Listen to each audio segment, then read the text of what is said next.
All right. It is so exciting to be here with you. I am thrilled. I am absolutely thrilled to be here. This has been such a dream of mine, and to be doing this collaboration with the five other women, it's just amazing. Absolutely amazing.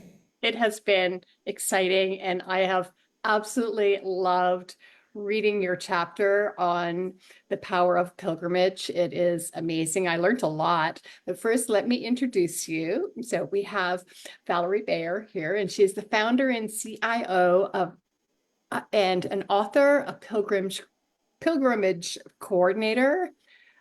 And how do you say that? Yogini? Is that how you say it? How do you say that? Yogini.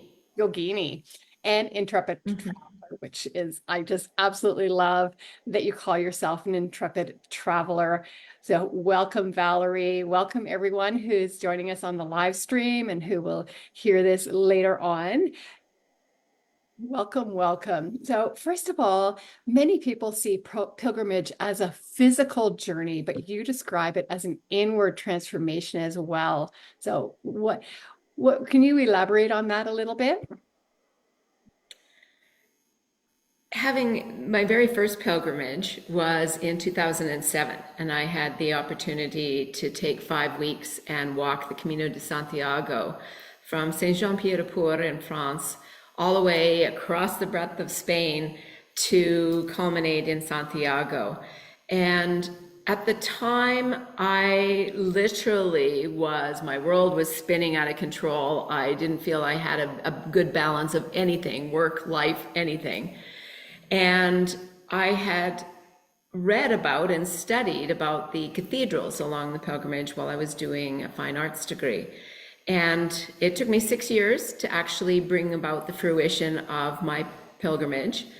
And because I wanted to do it in the whole 5 weeks, that was just something I had wanted to do. And so I had put it out to the universe to make it happen. And it took 6 years to make it happen. But what I really found is that, yes, it was an arduous physical trip.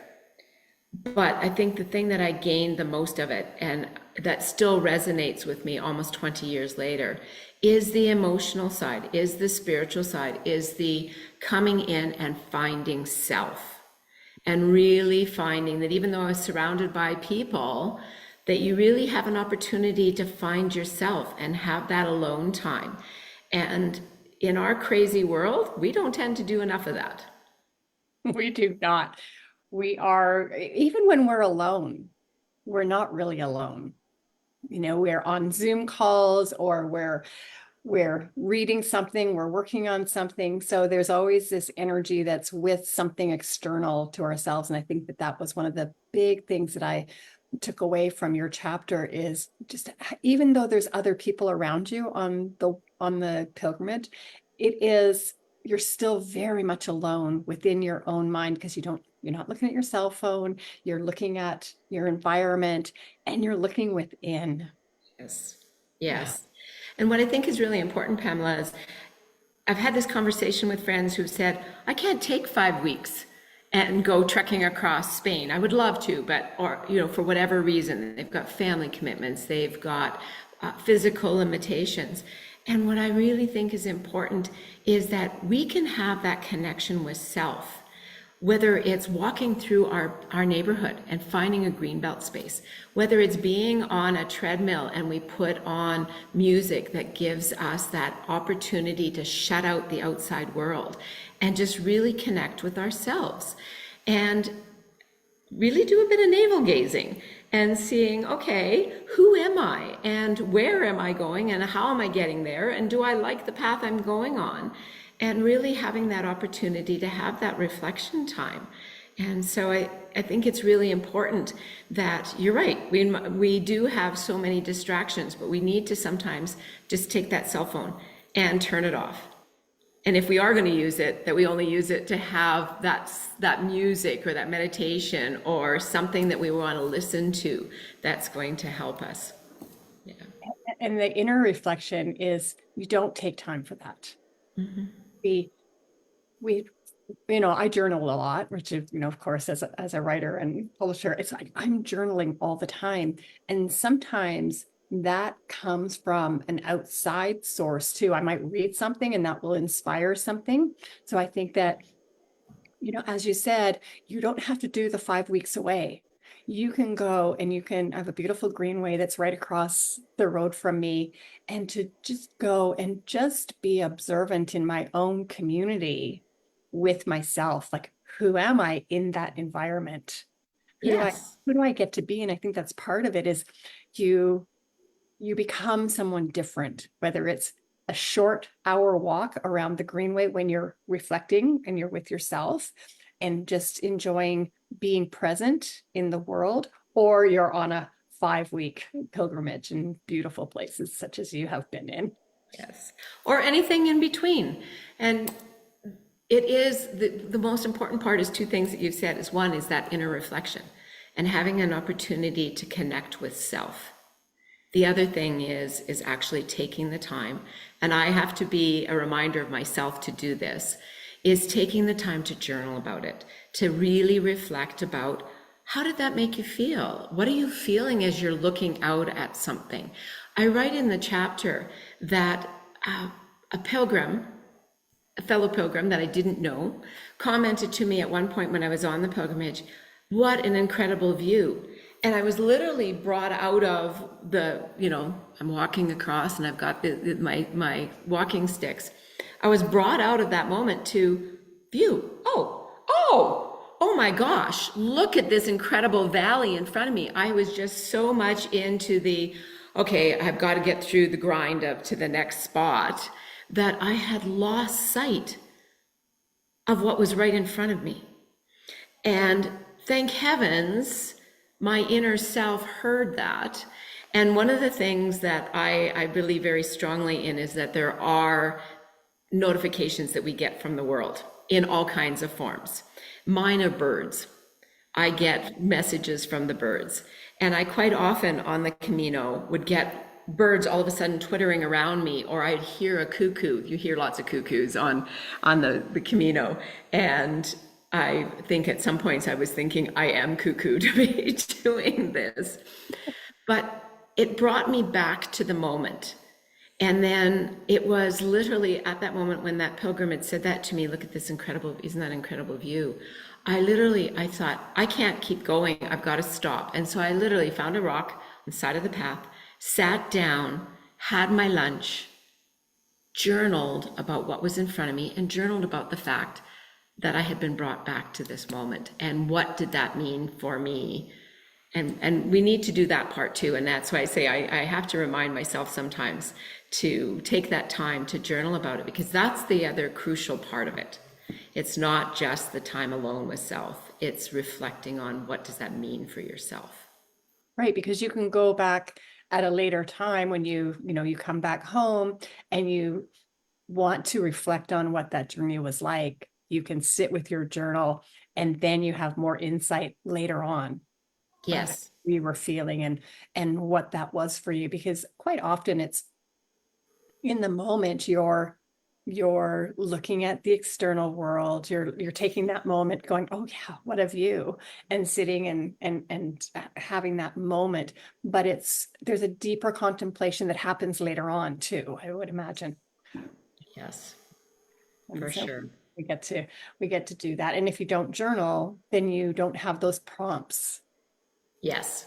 that remind you later on of what that moment was. And just having the recording, because you have been on numerous pilgrimages, and so I imagine you have many journals, and it might show the transformation of where you were at in the first one to when your most recent one.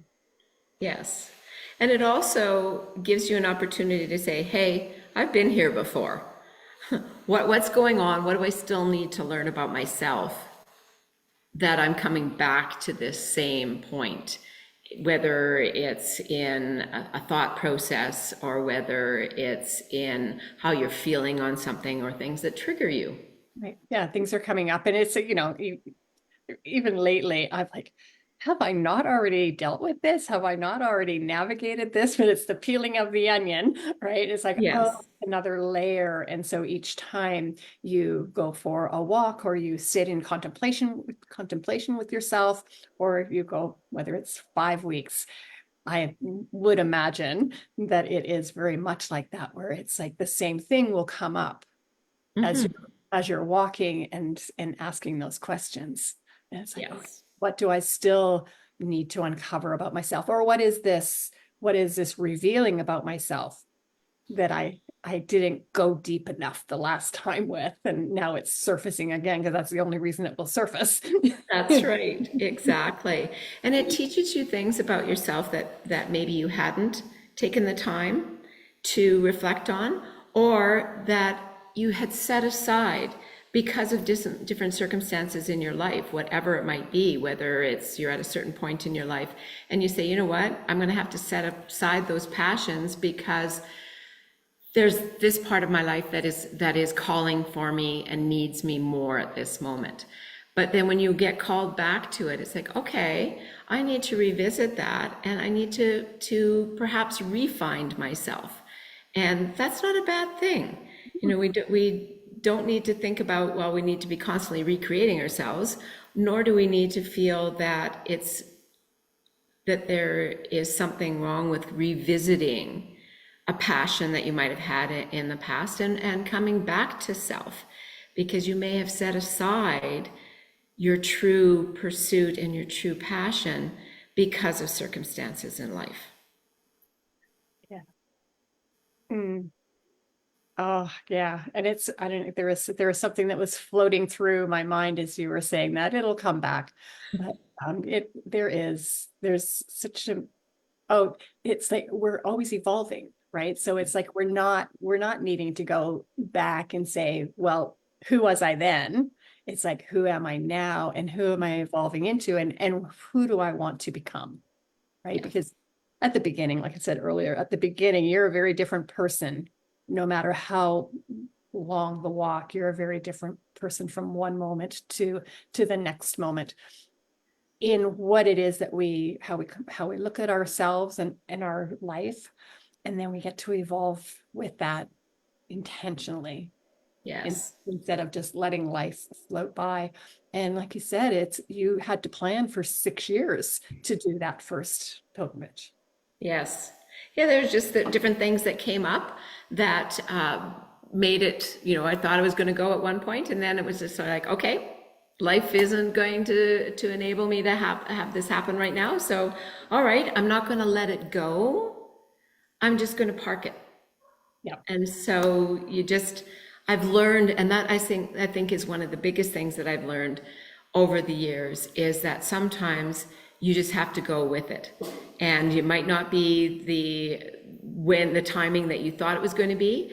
And probably the biggest lesson that I learned from all of my pilgrimages, but definitely from the first one, was a very good friend of mine who was just another pilgrim that I had just met at a meeting at the time, but has become a very dear friend, said to me, remember that the pilgrimage that you have will be the one that you need, not the one that you envisioned or the one that you think you're going to have. It'll be the pilgrimage you have is the one that you need.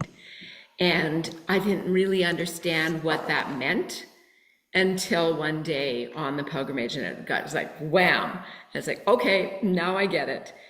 And one of the things you just said about revisiting the past and things is pilgrimages, again, being that spiritual side and being that connecting with self, is that at every ending is a new beginning.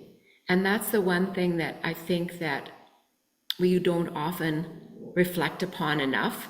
We just might be saddened by an ending, or we might be really excited about a beginning, but we need to think about it as it's an infinity, that there's, it's just an ending, a beginning, an ending, and it all flows together, and you learn from, and you grow, and you make mistakes because we're human, and you find yourself and you move forward.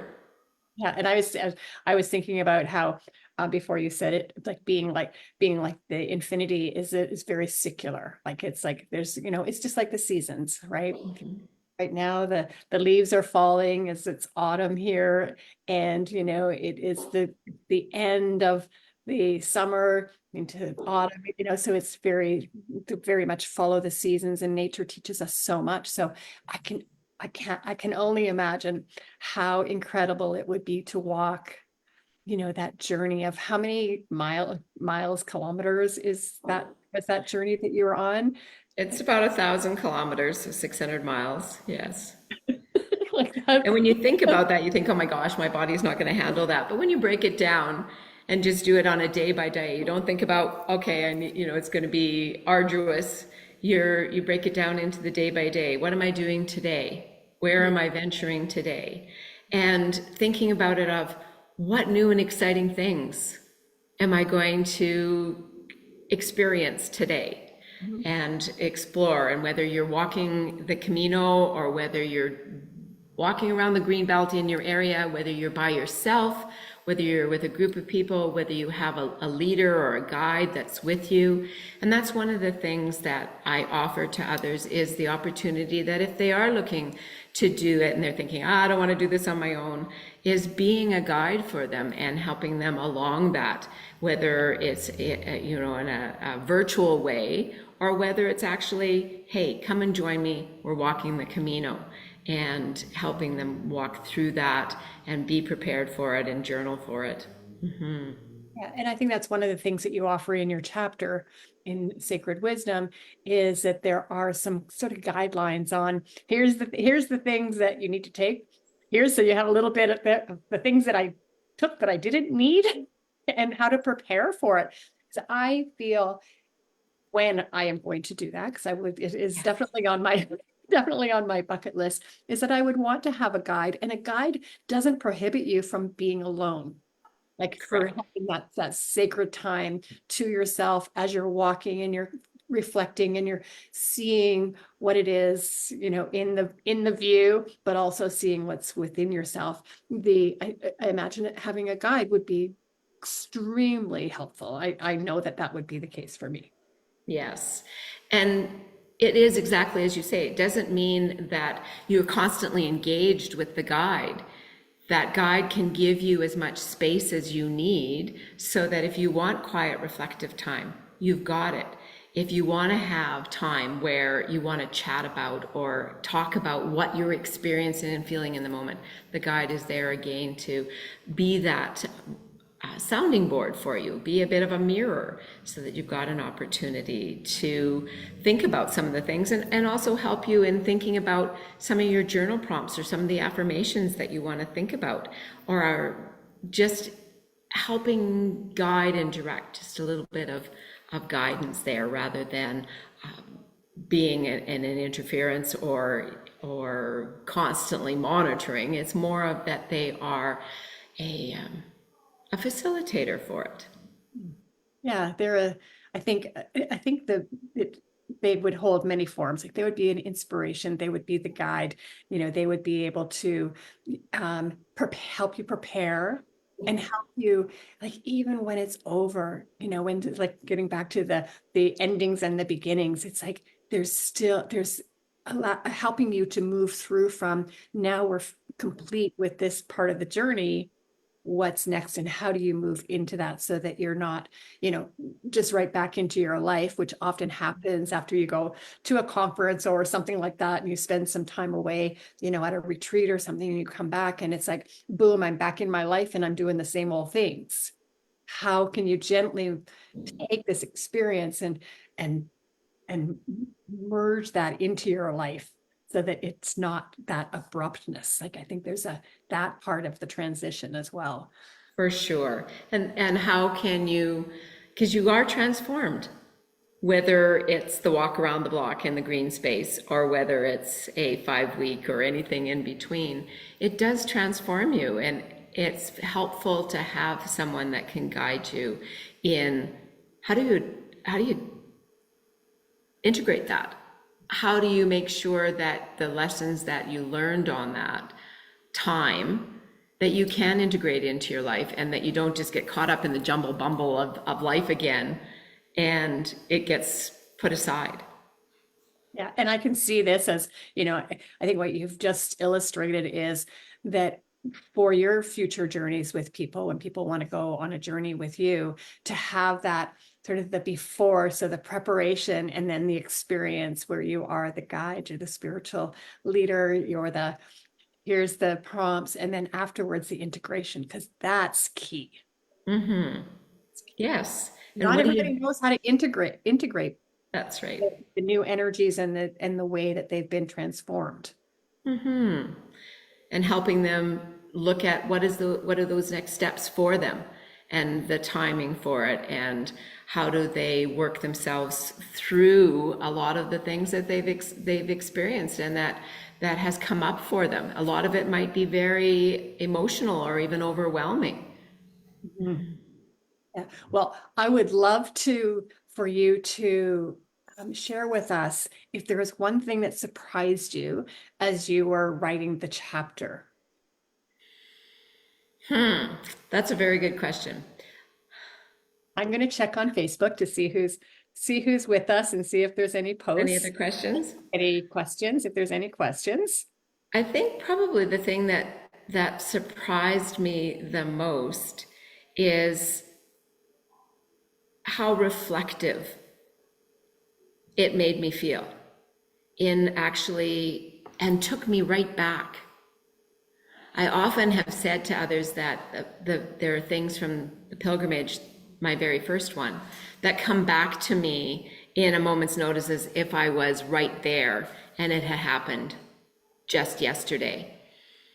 And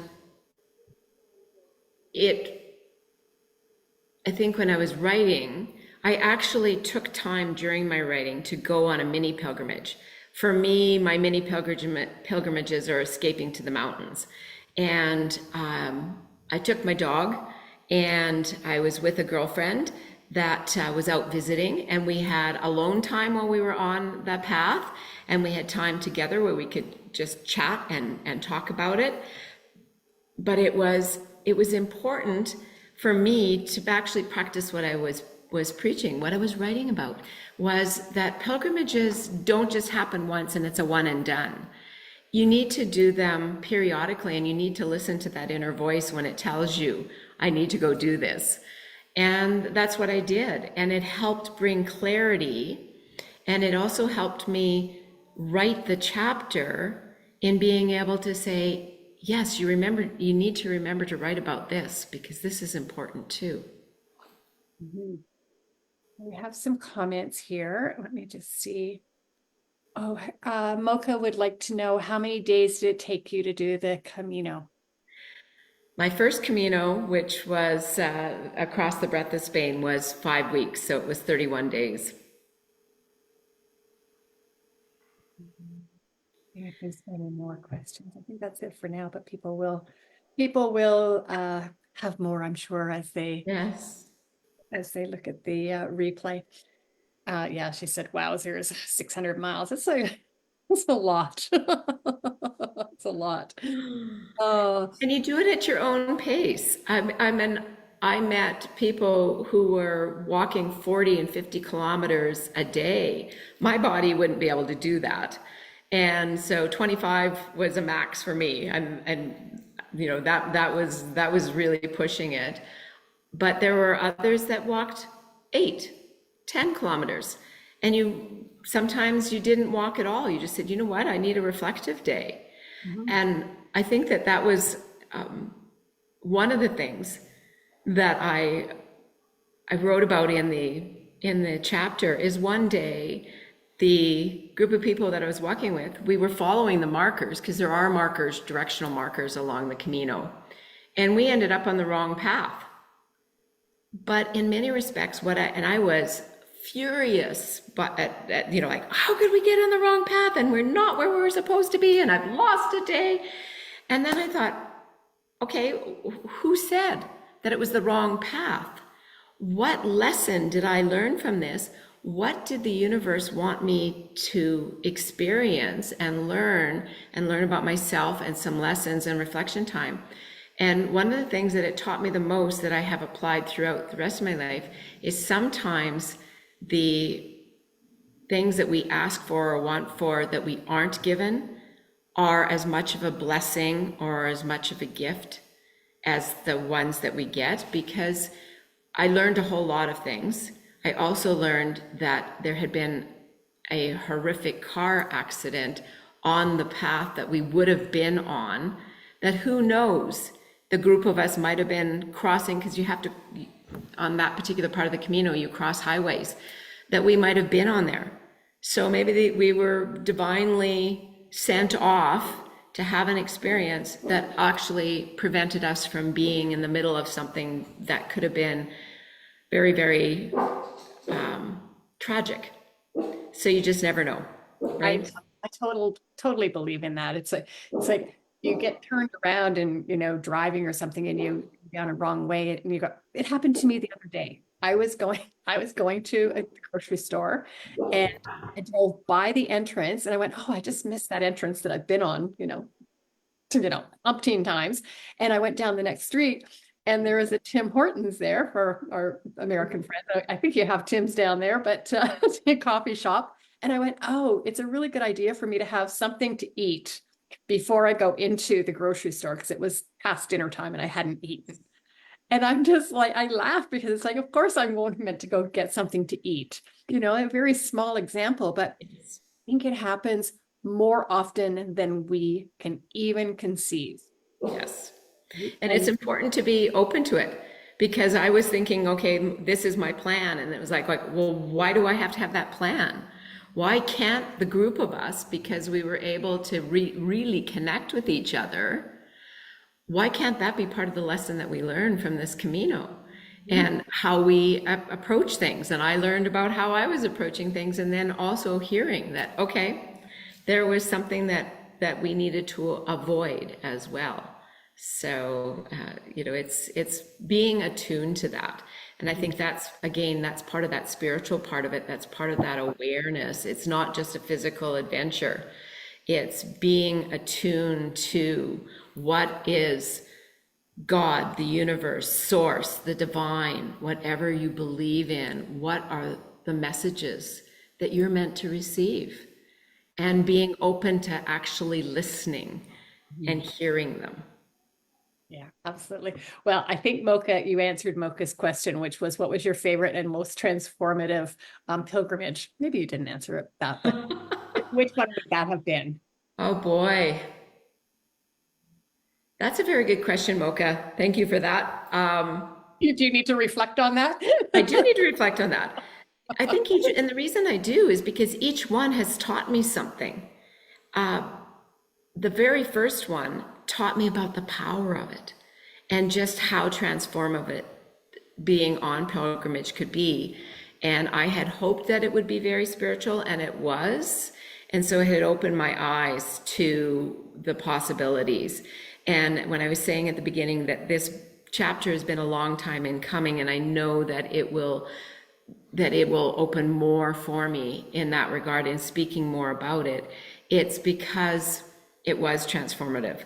But each one has added to that and given me a little bit more and helped me be more aware and more attuned to things that are around me and more attuned to who I am and what my divine purpose is.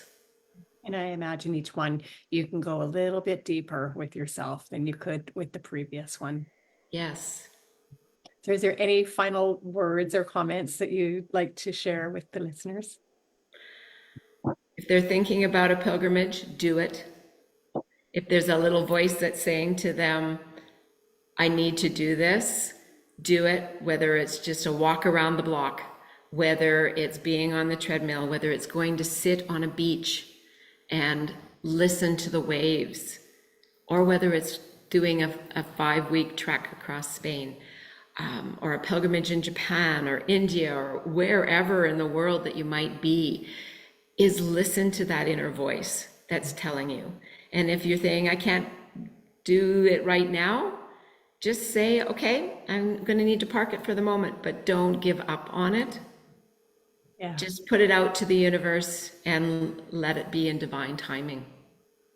Now, for you, into the future, what do you think your next pilgrimage will be? What would you, in your heart of hearts, what would you love to, where would you love to go? Oh, there's so many. I have I have a list of several that I want to do, and it often depends on the time of year which one calls to me the most that I want to go on. But there are several that I want to do, and I think what's calling to me the most right now is leading, being a guide. I think that that keeps coming up loudest in my inner voice, is that I need to be guiding. And so I'm going to be open as to where that is based on who the pilgrims are that wish to come with me. But that's where I'm finding my path is leading me, is that I need to be helping others find themselves and come back to that power, and to realize that because they're wandering, they're not lost. I love that. I love that in your chapter. That's your subtitle of your chapter for the book. And absolutely, all who are. Let me see if I can remember this properly. All who are. Oh, say it for me, please. All who wander are not lost. Thank you. That's what was trying to come out of my mouth. And so, where can people find you? You can find me at my email address, so vjbeyer@gmail.com, or on Instagram or Facebook at the same. So I'd love to chat and connect. So I look forward to hearing from our viewers. Lovely. Thank you so much for spending this time with us. And thank you, everyone. We'll get back to your comments. Again, leave some questions. Valerie would be Please. happy to respond to them, and I'll be there responding as well. Thank you. Thank you so much. And Thank you. And I'm just thrilled to again be working with you, Pamela, on helping get this booked into reality, and so excited to have it coming out at the end of the month. Right. And we have it'll be available. We have our the author celebration, and it'll be on Zoom. So you can connect with either one of us and get an invitation to that celebration of launching the book, Sacred Wisdom. And that will be next Wednesday, November the 20th. It's coming up so fast. It just seemed like ages ago before. A week away. That's great. And we are right on track. All right. Thank you. And thank you, everyone. Thank you.